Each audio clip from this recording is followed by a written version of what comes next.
Hello, good morning, good evening, good afternoon, wherever you are, and welcome. So Imran and I are very excited about this guest. We've got Paul Rawlings from The Next Level. I've loved hearing his story. I love his tech, and we're looking to roll some of it out to some of our lucky clients.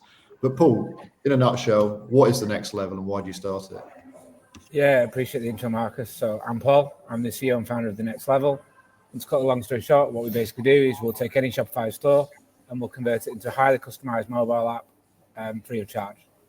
It's not just about shopping. We think the customer tomorrow doesn't just want to shop. It's also about the customer actually being part of the brand story. So as well as allowing the customer to shop in the app, we give the brands tools to create engagement with that customer. So things like they can create community, they can do video reels, they can do content, anything that creates engagement within the app to get the customer when they're not ready to buy into an engagement situation. The app's intelligent enough to learn. So it learns about customer behavior, what they're doing, when they're doing it, what they're adding to cart, what they're looking at, etc. And the more the customer uses it, the more clever it gets. So it learns about when the brand or when the most opportunity to take time to bring the customer to action is for the brand. So the brand can market to the customer at the exact point when it knows that the customer is likely to buy that product. So you said free of charge. You've got to explain that to people, right? How are you giving this away? Yeah, of course. So we do it with no upfront fees. We do no monthly commitment. We're so confident that it makes money for the brands that we'll just do it for nothing with no risk for the brand. And we literally take a revenue share. So any purchase that's made through the app, we'll take a small percentage of. It's that simple. So if I take it from my point of view, I've got brands. At the moment, I'm using Shopify. Yes, Yeah. And then Shopify automatically then creates a mobile version for it. Yeah. So let's just say, you look like you're going to say no, but so in my basic mind, I've got a mobile version of Shopify, and I can purchase from it. Right. So in fact, 99.7% of my purchases, it comes through mobile. Correct. On one of my brands. Okay. What you're saying is, and let's just say I've got a conversion rate of 3%. Yeah. What you're saying is, Imran, I can create you a better version of that, and your conversion rate is going to increase by, let's just say, 5%, or no, 5% to 3%, or 10%. So it goes to 3.5%. Yeah. I'm happy. Yeah. And you're happy. Is that it? Exactly that. And what we do as well. Sign up. Podcast over, surely. And exactly. And what we say as well is like Shopify do a great job of the mobile web, of a website, basically. We're creating a native mobile app. It's absolutely fully native for the brand. So it's the brand's own native mobile app. But even when the customer doesn't want to purchase, we think there's a bigger opportunity, So when the customer's not ready to buy something or in between purchase, the brand needs to engage with that customer in some way. And a mobile website doesn't cut it. You can't really do that. You've got to email the customer to get them to a landing page to do something with them, right? Okay. Yeah. With The Next Level, we give the brands tools to allow them to create engagement opportunities. So you can build a community within the application. So you can take your social community and bring it into the application. You can deliver video content, reels, like what you can do on TikTok. You can deliver any content you want to get the customer into that app to learn about them. So when you are ready to sell them something or when the customer is ready to buy, you've got them at the right moment in time to get them to purchase. So it's a lot more, the conversion is a lot higher on The Next Level than what it would ever be on the mobile web. So this is great. What you're telling me is amazing. From my point of view, Marcus, you'd agree. I'm literally going to be, after this podcast, stay on Paul. I'm signing you up, right? But give me an example then, and you don't have to reveal the name of, and don't give me your best shining example. Okay. Yeah. Give me middle road. What does a journey look like for a customer? They come to you. They've got a conversion of X. Then you've then worked on it for how long, and then what results are they seeing? Yeah, of course. So we'll take a customer, and again, our customer is very focused on retention. So you've got acquisition and retention. Our customers are very focused on their retention. So obviously it's a lot cheaper to retain a customer than to acquire a new one. Yeah. So we give them the tools. So it could be like, let's say they're already posting content on TikTok, okay?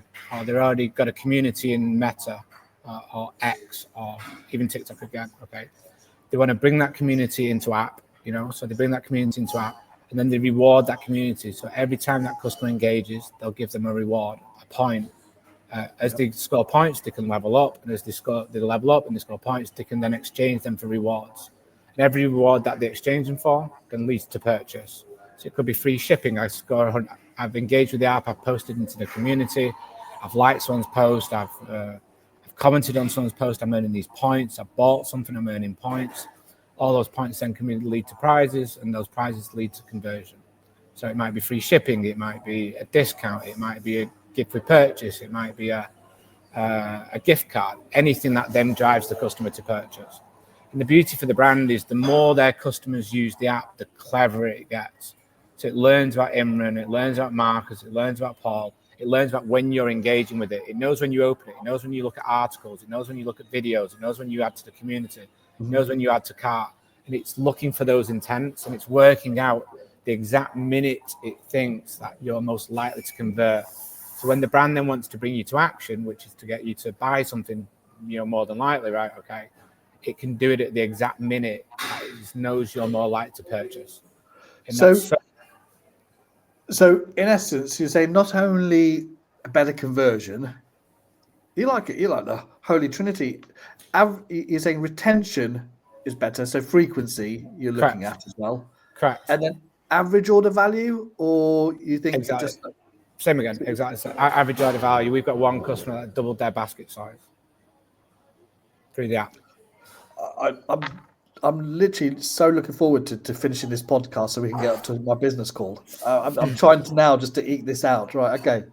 Sorry, over to you, Marcus, because my brain is just I'm going to play devil's advocate. I was pitching this yesterday to a client of ours and just said, well, look, actually, there's no real downside for the client because if worst case scenario, you guys create something, the client tests it doesn't work. There's no cost to them other than time. So you guys are taking all the risk up front, no downside. And you say a small percentage of revenue through the app. What was that? 3-4%, something like that. So that works within the margin.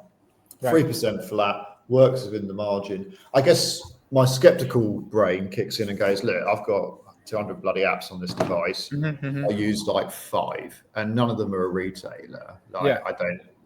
There's a few brands I love, but I don't love them enough to be going on an app. Like you're gonna have to use some serious gamification. And what do you do if push notifications are turned off? Like I'm gonna forget the app exists. I couldn't tell you all the apps on my phone. I never used them. So how do you get around that, Paul? Yeah, so we have 2 ways to get customers. We can actually launch the app without you even downloading it. So what we do within performance marketing is we can actually launch the app from a paid media link. Any SMS, any WhatsApp, any text message, any NFC tag, anything. Yeah. And what that looks like for some of our customers is that they'll have an advert on Meta or X or Google, doesn't really matter, right? Okay. They'll launch the app, and it is the full app that we launch without downloading it. There's a hidden part of the iOS frameworks that not many people know about, and the Android frameworks that not many people know about. But we've exploited that technology and built it into our technology. We can launch the app from that paid media link. So rather than going to a landing page or a PDP in a normal conversion funnel flow, if the customer gets to checkout and they exit the flow and you get their email address, you're going to retarget them on an ad with an abandoned cart email. If they don't get to checkout, you're going to retarget them with a retargeting campaign on Meta or the network basically. And that's reliant upon the customer going back to the network at a point in time again where they're ready to go back through that flow, right? So it's very hit and miss, right? Very, very hit and miss for a brand. What we can do is we can actually as soon as the customer launches the app from that paid media link, and again, it's one of these, it's like magic. When people see it, like, oh my God, how does this work? But when they launch the app from the paid media link, we can actually retarget that customer with a push notification free of charge for 8 hours to get them back into that app without them downloading it. And at the end of that experience, we then push them to download it with all the benefits of join the community, get discounts, get better order tracking. It's a better customer center. It's a better brand experience for a customer and for the brand at the end of that experience. But ultimately, even if the customer doesn't download the app, it's still a better conversion funnel flow for any paid media link. and we're just about to. Well, we just launched that literally. It's so new. It's such new technology that. Interesting. So you're essentially aligning with things they want anyway. I want decent order tracking. I want discounts. Exactly. Do you have to create a lot of? I mean, who creates it? Presumably the client creates a lot of the content. You talked about video reels, reading information, like almost building a community, right? Which is the holy grail. But presumably the brand then has to do some of the heavy lifting and create the content that's useful, interesting, relevant, timely for their client base. So it is something you want to come back to and read, I guess. Yeah, I mean, we reuse content. If the brand is already posting on TikTok, YouTube, etc., then we can reuse the content within the system. It'll synchronize the content and reuse it automatically. So that's not a problem. And we've got brands that create content for it, because it's their app exclusive content that really drives, again, engagement into the app for the customer, drives learning behavior, and then ultimately drives purchase. So it just depends. So, Paul, this is amazing stuff. But you haven't just woken up, I don't know, 2 years ago and thought of this. There must have been a journey to get to this stage from this, unless you are a true genius and you did just wake up to 2 years ago. Not quite. Got this idea. So do you want to just give us a bit of background on how did you get to the idea? Yeah, of course. Yeah, my background was I've exited a couple of companies in my lifetime. I wrote a programming language a long time ago. I pioneered something called ultrasonic echo tones, where we could position your phone in 3D space in front of a screen. The screen would know you were there, and then we'd turn your phone into a control device for that screen. So imagine like voting on X Factor, that types of things. We worked with a lot of broadcast TV channels. I actually built a broadcast network, I think it was like the 6th biggest in the UK, and we sold it. We got rid of it. Came out of that, did a number of different startups, cool ideas. I built free text message on Twitter. We grew that. It went viral. We grew that and we sold it. I launched something called Tweebay. It's all on Google. We got in a bit of trouble. Let's go with because of the name. I'm not going to say why, but we learned a lot about trademarks. Let's go with that. But sort of like we ended up fighting that one. We kind of shut that one down. For obvious reasons, right? I'm not going to mention the name, but obviously for obvious reasons. But again, we learned a lot about I think we did like 1 million auctions on it. It got a bit of a cult following. I think I launched it on TechCrunch in my underwear on a Christmas day. Just sort of like it's just a bit of fun. But again, it kind of went a bit crazy. So kind of interesting. I've got just a very funny story about trademarks. Right, a friend of mine, his accountant is called something King. Right. And my mate decided to create an estate agency. And part of it was, I think he called it something King, right? And I'm trying to make sure I don't get sued by anyone, right? So let's call it Savile King, but it may not have been, right? Yeah. He launched it in December. The company said, look, you can't call it that. It's too close to this. He said, well, my accountant is part of the business. His surname's King. We're calling it Savile King, whatever. They gave him £1 million to remove it. Wow. Right? It was the quickest £1 million he's ever made. Full stop. Wow. So you should have kept on with that Tweebay. You could have made money just by asking them to buy you out. Yeah, I didn't have the balls back then to go for. I'm going to see if it's still available. Marcus, we're in. Buying Tweebay. I was talking to the lad. I was like, look, Paul, you're a nice lad, right? Sort of like. They're literally going to run you out of money, so sort of like just take it. Oh, yeah, fine. We're married to the idea anyway. Back then, our model was pretty simple. Like we used to build businesses in 24 hours, and the ones that used to work, we'd literally sort of like kind of like what you call like an MVP today, I suppose. Yeah. Our model was like, let's just upset someone, right? If we piss them off, right? They're either going to sue us, buy us, copy us, or try and take us out, right? One or the other, right? That was our kind of model. It's pretty simple, right? So we launched like loads of these little micro businesses in 24 hours. Like we did a free text message on Twitter called Tweet2. We did Tweebay. We did loads of them. Wow. Some of them we did pretty well with. Some of them we just kind of shut down, and Tweebay was one of them. Yeah, came out of that. I had a bit of a laugh with that one. Then joined Foot Asylum. Built all their technology in Foot Asylum.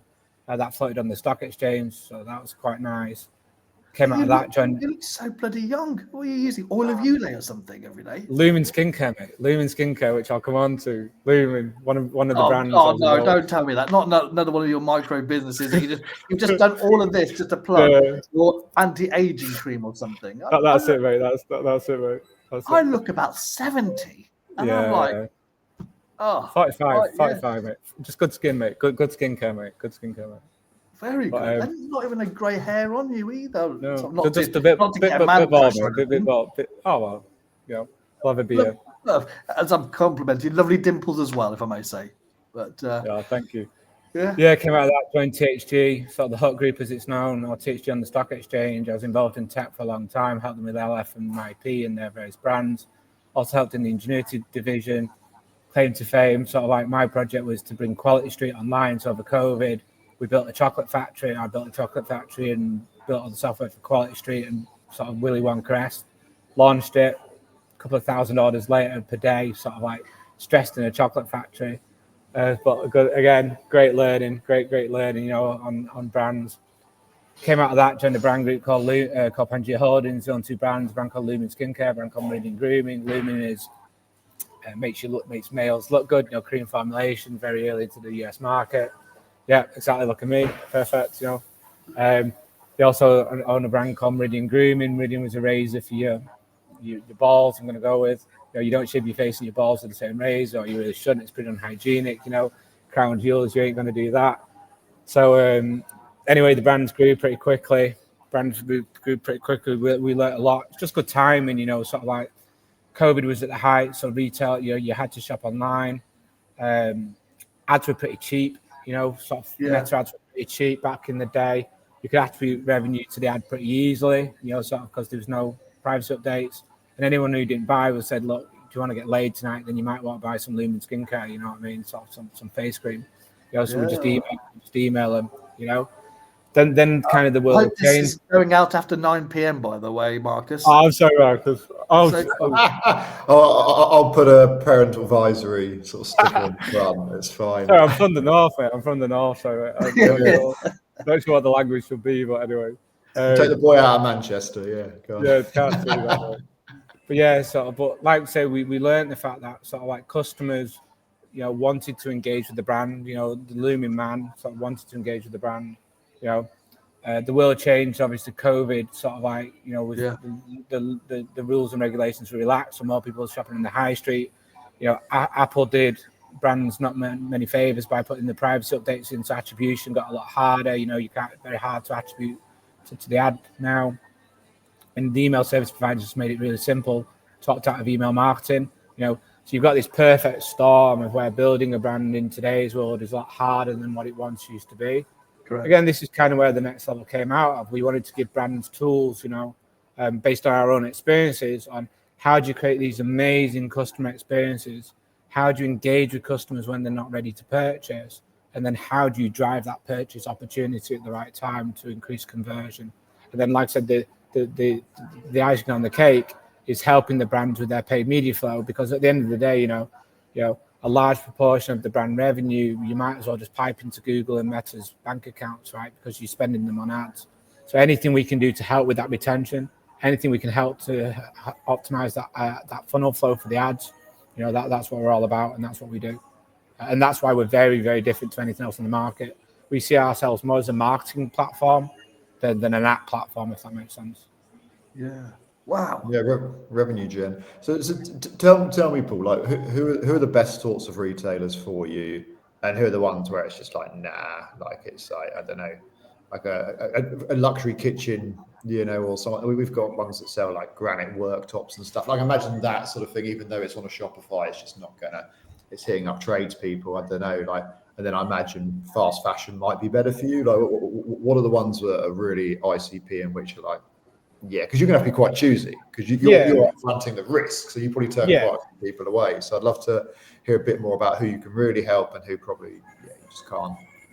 Yeah, I mean, like you say, we do turn a lot of brands away. Sort of like it's got to make sense for everyone, even the brand, sort of the brand and us, we like brands that are retention focused, so they're not just starting out, the retention focused.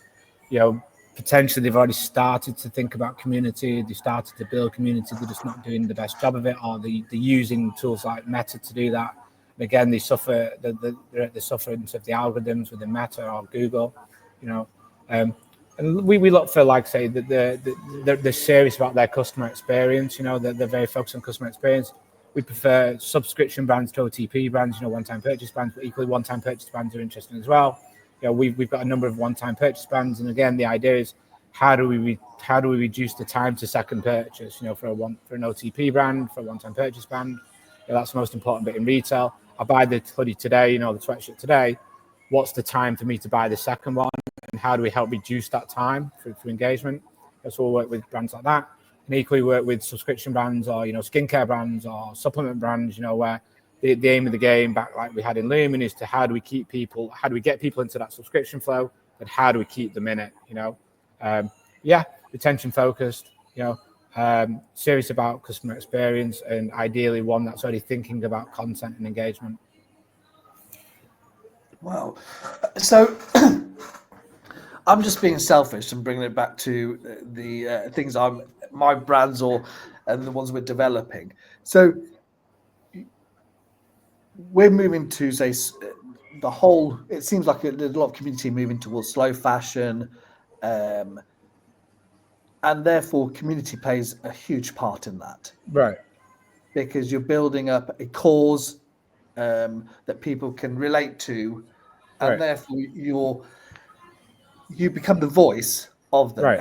and therefore your software, and you do, you do definitely, if you can build that community, that, as you say, is a holy grail. So your software allows you to, in essence, easily communicate your stories, your videos, and have a two-way dialogue to really nurture and then grow that community. Correct.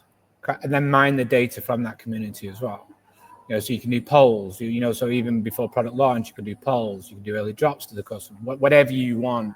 So it's also an amazing resource, an amazing amount of data that the brand can mine to get insights into how the customers think, how they feel, what they want. They don't have to go to another network to do that. It's data in a place that they own, and then when the time is right, they can then lead that customer to purchase.